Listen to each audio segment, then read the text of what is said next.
blue eyes and quashed a snappy reply. It was hard for Stella as a single parent. She always seemed so diffident, so lacking in confidence. That was another reason Nina had agreed to take Billy into Barn Kids. Maybe being around Banksia Farm would benefit Stella too. No worries then. You don't have to do anything you're not comfortable with. She was running out of options for Stella, though. She handed her the hay nets. Can you hang these in Mr. Petey's and Jellybean's stalls? Remember the knot I showed you? Use that. I think so. Stella took the hay nets and wandered off. Nina heaved a sigh of relief. Hopefully Stella would hang the nets correctly. She would have to check later. She strode back to the ignored wheelbarrow and pushed it to the muck heap. With economical movements, she forked the soiled straw and manure onto the top of the heap. Luckily, it was a quiet day at Banksia Farm. Most of the regular barn kids were at school, but Phoebe and Billy's school had a kid-free day. There was no sign of Stella. Nina walked down the barn until she caught sight of Stella's bright cotton frock in Jelly's box. Stella was wiping something from her sandal, the unsuitable open-toed sandals Nina had told her not to wear, and the hay net sat lopsidedly on the floor. Without a word, Nina went in and hung it up. I've trodden in something that smells bad. Stella balanced on one leg as she inspected the bottom of the other sandal. Where can I wipe it? On the straw. Nina's voice was as pleasant and even as she could make it. Really? Stella overbalanced, and her foot went down in the straw. Oh no, I trod in something again.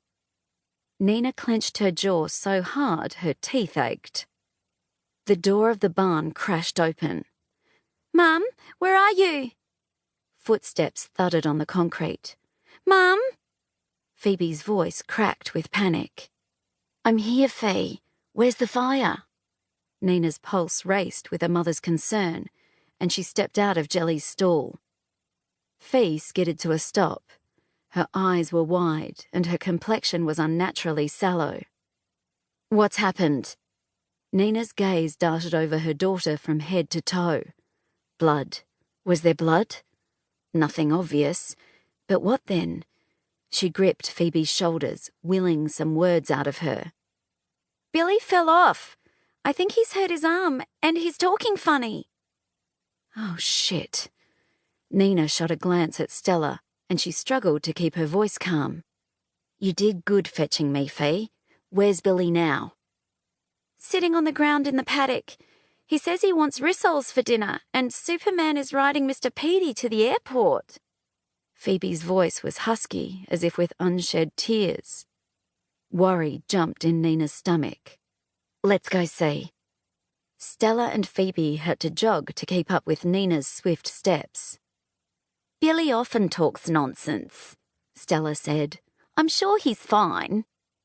Nina shot her a glance. Stella was no helicopter parent, but her airy unconcern seemed a little callous. Nina's glance swept around the paddock. Mr. Petey grazed on the far side by the road. His reins trailed on the ground. Her gaze snapped to Billy. He sat hunched over, and one hand held the other arm. What 7-year-old ever stayed still like that unless he had to? Unless he's badly hurt. Nina swallowed hard against the panic that bubbled in her throat. Fee, catch Mr. Petey and put him in the barn. Then fetch one of the pony rugs and come back as fast as you can. Fee nodded and went off at a run. Nina hurried over to Billy and crouched. Hey, mate, what's the matter? Billy gazed up at her, his eyes unfocused. I fell out of the sky. My arm hurts. Can I have a look? Nina forced a smile. Billy shook his head. Nah. Stella crouched too and gently brushed Billy's hair from his forehead underneath the riding helmet. Can Mummy look? Billy nodded and bit his lip. When Stella lifted Billy's hand from his bad arm, it was bent.